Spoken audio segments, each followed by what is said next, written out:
Okay, so House of the Dragon is about to do a big 10-year time jump that will pick up far after the events of episode 5. We also have 2 of the main characters recast, and I love how the show has gone from debating who the true heir is to now who the true Rhaenyra and Alicent are.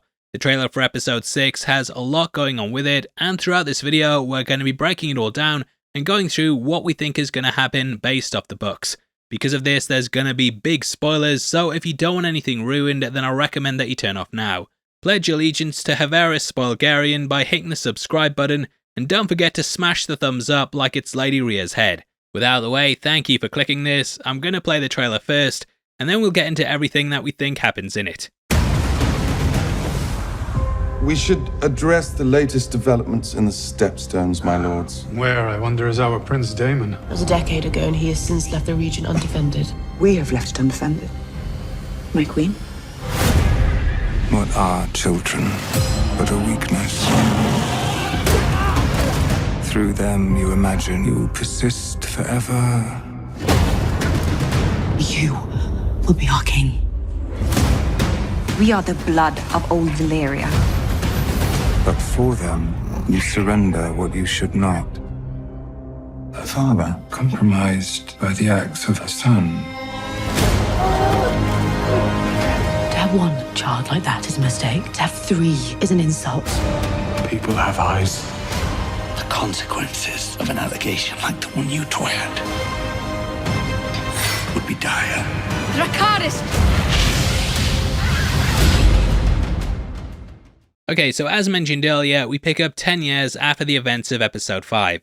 We open with Caraxes, aka Daemon's dragon, and learn that he's fled to the Stepstones with his wife Laena. The pair have had several children together, and in the books, though she was initially due to wed someone from the Free Cities, Daemon murdered them so that he could take the spot. Nice tactic, and the pair had 2 children, including Rhaenyra and Baela, the latter of which was named after Daemon and Viserys' father, who was called Balin. Laena seems to have already had the one and be pregnant with another, though this could end up being the 3rd child that the pair had, which led to a big tragedy. Now, even though episode 5 ended with Viserys collapsing, we see that he's still alive and kicking a full decade later. Though I knew this happened to him in the books, I actually thought that they changed things up a bit and killed him off earlier than they had in that timeline. Even with the time jump, he's still here though, however he is extremely weak. You might notice that he's sitting down during every shot in the trailer, and this is because he ended up being almost unable to walk due to the disease taking over his body. Paddy Considine recently cleared up that this is actually a form of leprosy, and we've recently done a video discussing his comments with Entertainment Weekly, which will be linked as the pinned comment.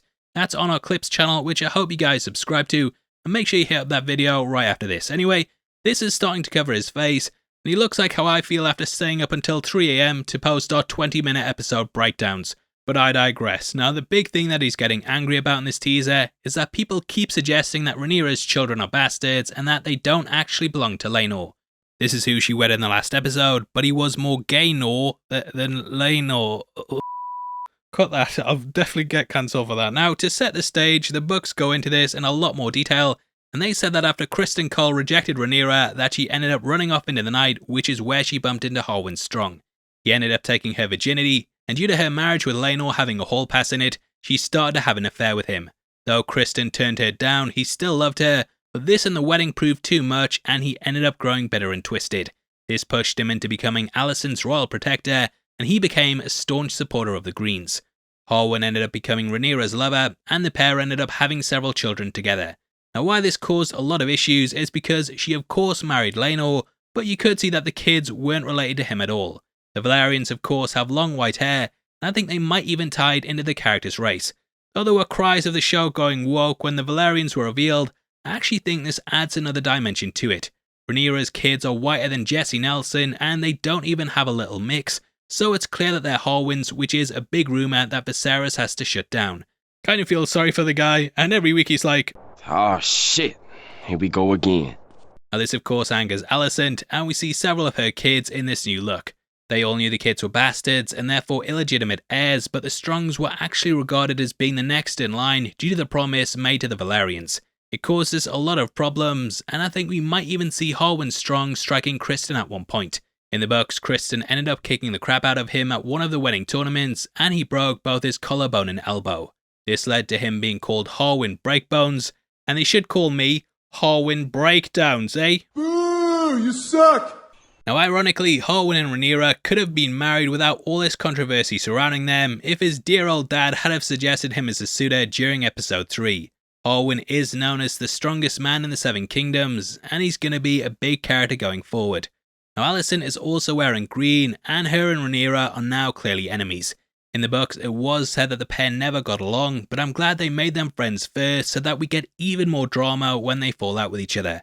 Now I believe that we see Aemond in this teaser, and that they mix some of the things in with Aegon, including the scuffle that they have with Joffrey. That name again. Now Joffrey Lonmouth was of course Laenor's lover, and they ended up naming one of their kids after him. One night Aemond snuck out of his bed to attempt to ride the dragon Vhagar, and Joffrey popped up and then started shouting at him. Aemond called him a strong and kicked him into some dragon manure before he jumped onto Vhagar. Now the kick seems to be carried out much earlier in the day by who I believe is Aegon. Viserys Velaryon ended up cutting out Aemond's eye because of this, and he was later known as Aemond One Eye. Alicent demanded that his eye should be cut out as well, which I think we might see playing out here. It was very much going to be an eye for an eye, but Viserys put his foot down and said there would be nothing of the sort. In the end, Aemond said that he lost an eye that day, but he gained a dragon, so all in all, it was a fair trade-off. However, the rivalry continued with them, still not believing the children were legitimate heirs. Because of this, Rhaenyra demanded that anyone who said such a thing should be thought of as committing treason, and we get a potential nod to one of these punishments. In the book, look, I put on screen, we have a picture of an eye getting cut out, and also the punishment for anyone who called them strongs. This included cutting someone's tongue out who said it, and as I'm sure you can guess, fuckers just couldn't keep their mouths shut. So this of course ended up happening, which I think we could get a tease towards. During a time in which the king had it carried out on 2 people, he slipped and sliced his hand on the throne. It was at this point in the story that he got a fever and had his fingers removed, whereas in the show it happened a lot earlier with none of the strongs being born. I don't care though, I'll say they're strongs, I don't give a f***. You can't hurt me, they're all a bunch of bloody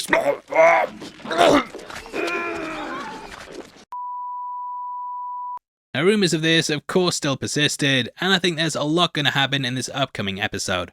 Obviously the Targaryens have bright blonde hair and the Velaryons have white, so it's going to be pretty easy to tell that they might just be one of the bloodlines.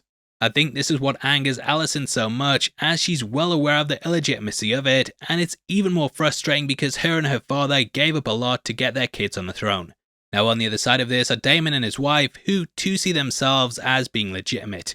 We even see them getting a dragon egg, and this was of course placed in the cribs of Targaryen children so that they could form a bond. This is something that Daemon wanted to do for the child he wished to have with Mysaria, but it was taken away from him. I think it might be the same egg that was going to be used on the heir for a day baby Balin, and somehow Daemon has managed to get it back. Either way, this is setting up a big event in the timeline called the Red Spring, in which several of the main characters die, and it leaves some of the others having to marry and form alliances in order to keep things strong. Harwin's strong, you could say. No, got nothing to do with them, that was a crap pun, but they are definitely setting up a lot of things here. I am interested to see how it all plays out, and I hope the recast works, even though I would have preferred the 2 main actors to just have been aged up with makeup. We are getting what we're getting though, and of course let me know your thoughts on the teaser below. We are in a competition right now and giving away 3 copies of Thor Love and Thunder on the 15th of October, and all you have to do to be on the chance of winning is like the video, make sure you subscribe with notifications on, and drop a comment below with your thoughts on the trailer. We pick the comments at random at the end of the month, and the winners of the last one are on screen right now, so if that's you, then message me on Twitter at Heavy Spoilers, you son of a bitch. If you want something else to watch, then make sure you check out our breakdown of episode 5, which will be linked on screen right now. One of our bestest videos ever, not hard to top the ones like this, but yeah, go head over there right after this. Out of the way, thanks for sticking through the video, I've been Paul, I'll see you next time. Take care, peace.